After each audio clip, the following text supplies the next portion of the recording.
najwyższy tutaj, jeżeli chodzi o katalońskie właśnie Pireneje.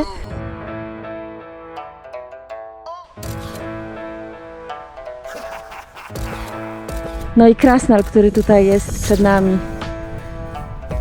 Słucham?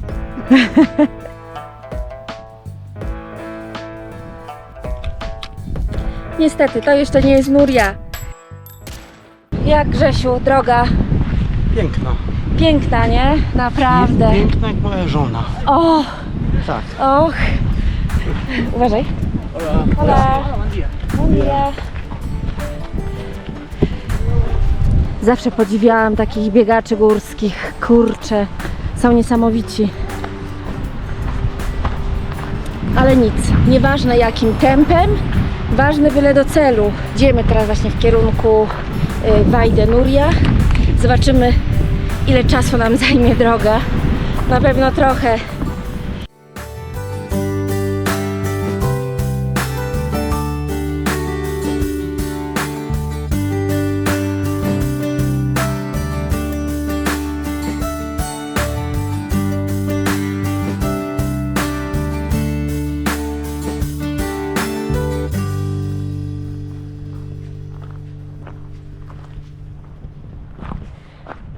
Tutaj z strony Katalonii zaczynają się już Pireneje, które się ciągną przez Francję, a w zasadzie tam za tymi górami znajduje się już strona francuska.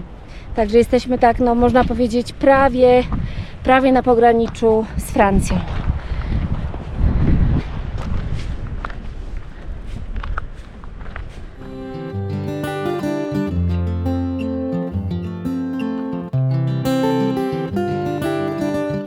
Tam naprzeciwko widać drogę, którą myśmy szli.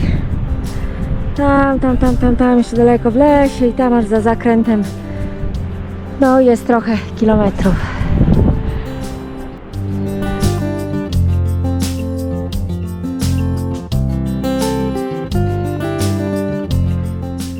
Ten najwyższy ośnieżony szczyt to jest szczyt najwyższy tutaj, jeżeli chodzi o katalońskie właśnie Pireneje i nazywa się Puigmal i ma 2913 i to jest właśnie najwyższy szczyt, jaki możemy tutaj zdobyć po stronie katalońskiej. No wygląda to wszystko pięknie.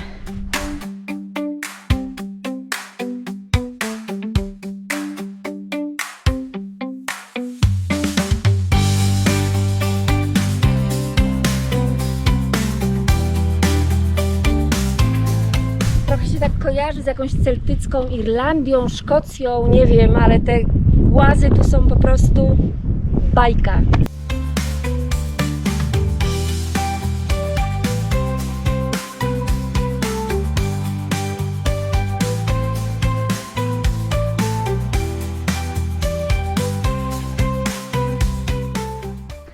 Kurczę, żaden film nie odda tego, co my widzimy na własne oczy i czego doświadczamy. Uff, rewelacja.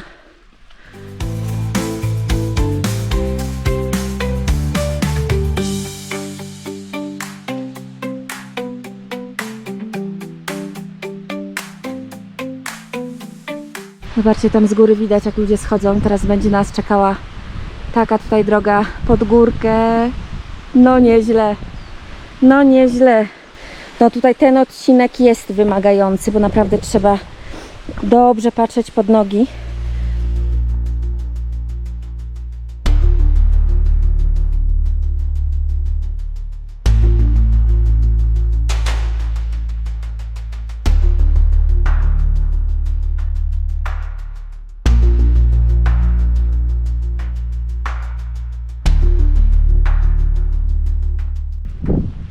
Zobaczcie, co tam naprzeciwko nas jest. Jaka świetna formacja skalna, jaka igła. Tam widzę Mikołaja albo Krasnala. O, Grzesiek tutaj widzi Czapką, nosem, brodą. Mikołaja, Krasnala z czapą, z brodą. Ty, no faktycznie, ja teraz też widzę tutaj nos, no i z takim brzuchem dużym, nie? Tak, też to już teraz widzę, faktycznie. No, ale numer. Nie wiem, widzicie tutaj Mikołaja albo Krasnala? Dajcie znać. No i w ogóle dajcie znać, jak Wam się podobają tutaj te widoki. No i krasnal, który tutaj jest przed nami. Słucham? Brzucha masz, brakuje Ci brody i czapki. Nie, czapkę też masz. Ale taką. A broda rośnie. Dajcie znać, jak Wam się w ogóle podobają tutaj te tereny. Jak Wam się ta droga podoba. No nam bardzo i na pewno ją powtórzymy jeszcze kiedyś, bo jest bardzo ciekawa. Trochę nas niepokoją te chmury, które tutaj nadciągają. Ale mamy nadzieję, że nic z tego tutaj nam nie spadnie na głowę. A z tej strony krasnal wygląda tak. Nie przypomina już siebie w ogóle.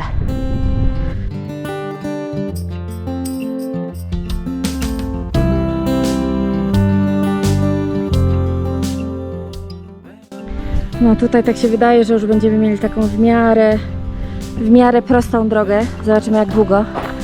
Także chyba zakończyliśmy już ten etap takiego wchodzenia, schodzenia. Ale tutaj jeszcze, patrzcie, jaki piękny, mały wodospad. Ale tutaj ich jest więcej.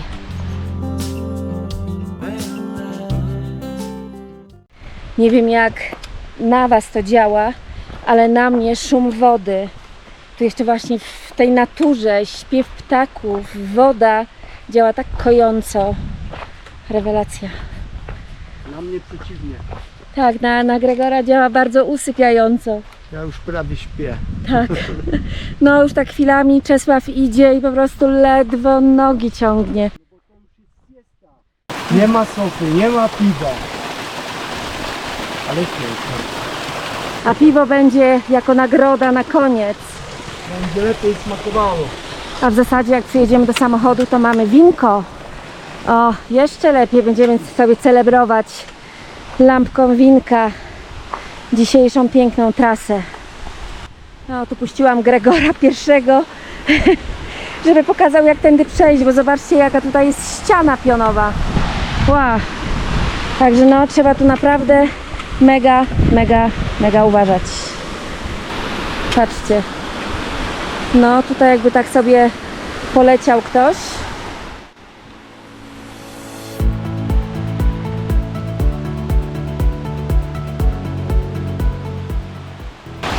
Okej, to teraz ja.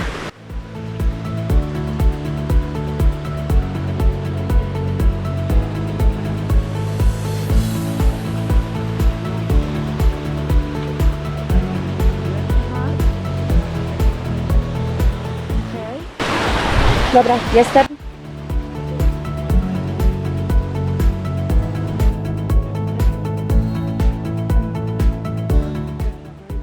Całe 2 schodki.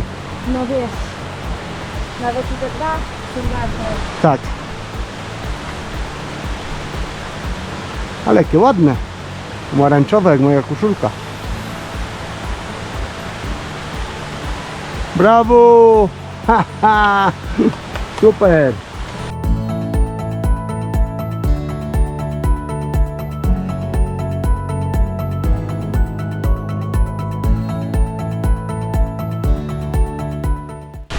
Oj, tu jest na moją rękę, jest rozmiar L, jak piwa butelka, także to jest wszystko Ale dopasowane. co to jest, jak piwa butelka? Rozmiar L. A, wszystko dopasowane. To jest dopasowane. Tutaj nóżka, jak zagryzka, pietruszka. Nie wiem, czy ktoś kiedyś piwo z pietruszką miał. Poeta Gregor. Dobra. To znaczy, że odzyskuje siły. Tak, Jak już się poeta w nim Tak. odezwał. jestem lwem. No póki co kończymy taki teren właśnie skalisty mocno, a nasza droga będzie teraz prowadziła, zobaczcie, wszystko takim otwartym terenem. Czeka nas jeszcze kawałek. Tak przypuszczamy, że ta Dolina Nuri będzie już właśnie tutaj za tą górą. Przynajmniej mamy taką nadzieję. A nawet jeżeli nie, to droga teraz jest taka, że możemy sobie spokojnie odpocząć. Mięśnie mogą odpocząć, bo tam przy tym takim właśnie skalistych odcinkach no trochę mięśnie dały nam popalić. A tutaj możemy sobie iść i odpoczywać. Jak kondycja? A, dziękuję bardzo dobrze. Bardzo dobrze. Co to już? No to do przodu.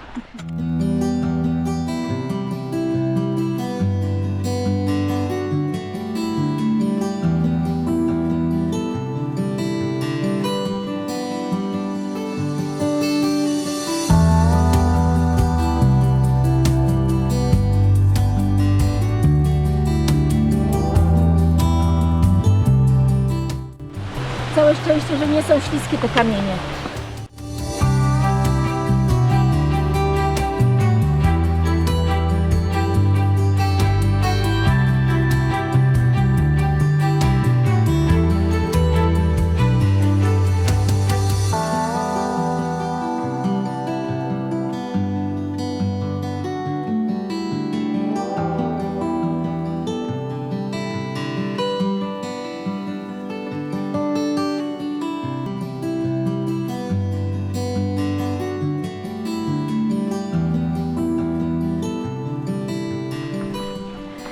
No tak idziemy i cały czas mówimy, no kiedy będzie widać już tę Dolinę Nuri. Mówimy, może za tą górą, tak? Już na pewno za tą górą. A to jest na tej zasadzie. Widzisz tą górę? No widzę. No to jeszcze nie jest tam. Widzisz tą górę? No widzę. To też jeszcze nie jest tam. Widzisz tą górę? No nie widzę. No to właśnie to jest tam. Także my chyba właśnie idziemy na tej samej zasadzie. No, cały czas mówimy, o to już na pewno będzie tu. A to jeszcze nie. I tak jest za każdą kolejną górą. Ale to już będzie blisko, bo tamte wstążki takie, które widać, tą drogę taką serpentynkową, to jest to droga, którą się jedzie na parking Fontalba, skąd zaczyna się droga na albo właśnie na Vall Núria, albo na Puigmal, czyli na ten najwyższy szczyt tutaj w tej części. I jeżeli już widzimy tak blisko tą drogę, czyli już Vall Núria, może będzie tu za zakrętem. Zobaczymy. Niestety, to jeszcze nie jest Núria. Mamy tutaj jakąś dolinę, ale to nie jest Vall Núria. No kochani, mamy już tutaj znak, który nam mówi, że mamy 3 km, czyli godzinkę do Vall Núria. Czyli idziemy teraz właśnie tędy, a tam widać, jest to stacja narciarska, jedna z wielu, bo na Vall Núria też znajduje się właśnie stacja narciarska. Także już jesteśmy prawie w domu. Słowo Núria oznacza urodzoną w dolinie między górami.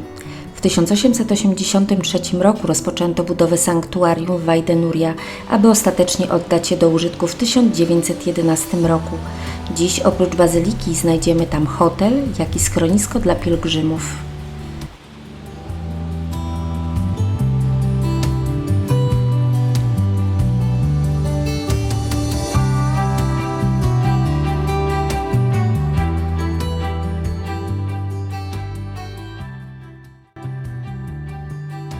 Jak wiele miejsc i to ma swoją legendę, według której około 700 roku do doliny przybył święty Gil z Prowansji, który stworzył wizerunek Matki Boskiej z Nuri.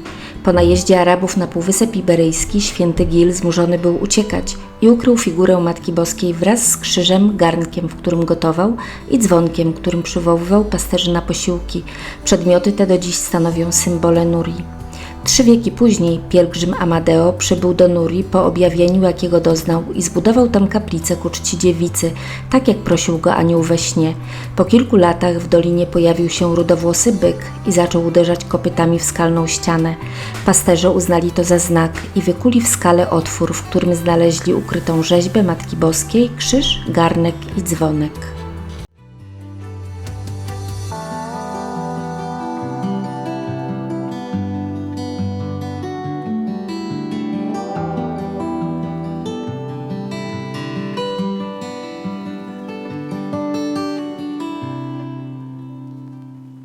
A tutaj jest też kolejka, którą można się dostać właśnie z miasteczka Queralbs na Vall Núria. Także można przyjechać sobie kolejeczką. No to jakiś stary, antyczny wagonik. Wiecie co, mieliśmy wracać na piechotę, ale stwierdziliśmy, że tam nadciągają takie czarne chmury, a jeszcze mamy ponad 3 godziny drogi, żeby dojść do miasteczka Keralps, więc zdecydowaliśmy się jechać tą kremajerą, czyli kolejką górską. Bilet na nią kosztuje 22 euro od osoby, to myśmy zapłacili 41 euro za 2 osoby, także jakaś taka malutka obniżka i no i jedziemy sobie kolejką, także stwierdziliśmy, że nie będziemy ryzykować, żeby gdzieś po nocy później jeszcze wracać w deszczu. Sanktuarium, jak i stacja narciarska położone są prawie na 2000 metrów. Możemy się tutaj dostać zębatą kolejką górską bądź pieszymi szlakami. Mamy tutaj do dyspozycji 11 tras narciarskich oraz tory saneczkowe. Łącznie jest 7 km oznakowanych tras.